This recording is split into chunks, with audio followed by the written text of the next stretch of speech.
Thanks for clicking on the video, guys. In this video, I'm going to show you how I like to process my deer sinew. Let's get into it.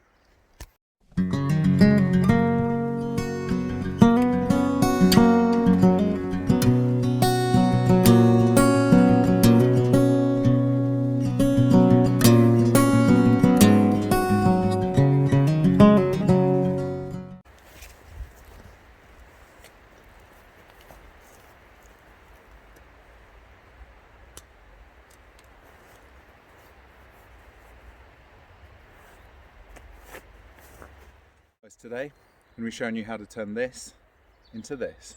So guys, this is the sinew, or the leg tendon of a deer, and it can make really good cordage, or also binding for things like flintknapping and paleocraft. So this is it in its raw form. So as you can see, it's just been dried out. I think they salt dry it. And this is the two-forked sort of prong that you get on the back of a deer's leg. This is the back leg tendon, and you can see as it forks off there, that will run down the back of the deer's calf. And you can, with a bit of strength, rip it and reveal all the inside fibres, but I'll show you how I like to process mine. You can just rip it with a bit of brute strength and it will reveal some of those inside fibres, but it can be quite tough, and to get the best bang for buck, you want to try and break down those fibres as much as possible.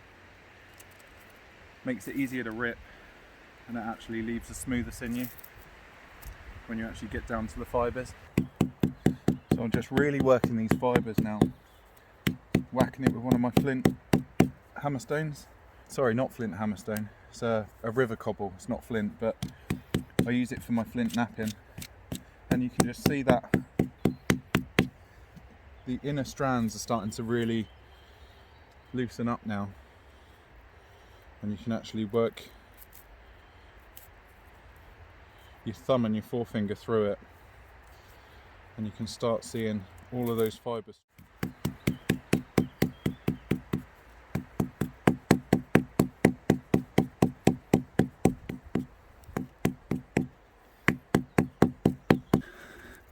Kind of wind it in my fingers like this, and it really starts to break up all those inner fibres, and that's what you want. Those inner strands are going to be dead strong and really supple and pliable when it comes to binding things.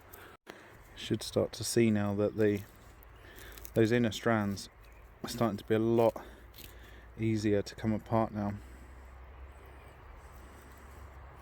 You can really get in it and start pulling them apart, and that's what you want. Just really fine strands like that, nice and dry but nice and soft and smooth, and then it's ready and pliable to start binding. With the binding, you tend to wet it again using the enzymes from your spit just to soften up those protein strands. It helps to just lubricate the bind a bit, loosens up all those protein fibres, and really gets it able to be self-adhesive and stick to itself, which I'll show you in a minute. You can almost start to weave and plait with it already. It's really starting to loosen up and come apart now. Just each of those strands becoming thinner and thinner. You don't want them too thin, especially when you're binding and hafting projectiles onto things, or blades, but this would be a good sort of size for binding an arrowhead, or even making some cordage. You could strip it down thinner as well if you wanted to get some, sewing thread. It's really tough and strong. You can see it's just not coming apart. And the good thing about the sinew is it self-tightens and self-adhesive, so when you're wetting it, so if I take a strand here, if I wanted to bind something with it, let's say I wanted to use this bit here,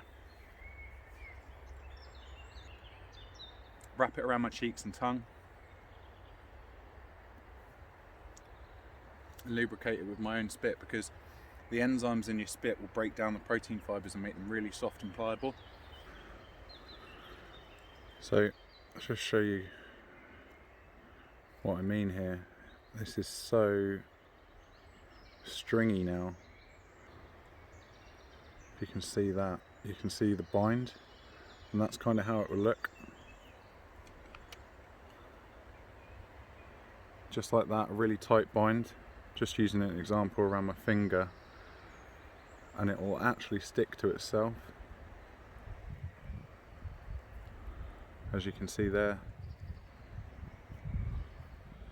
And that's your sort of binding. As it dries, it will just tighten and tighten on itself, which is really, really useful. When you're all finished, you've got a nice bundle of sinew. You can tie a little bit around it just to keep it all secure and tight. Put it in your Flintknapping kit or your Bushcraft Possibles bag, and away you go. That's pretty much it.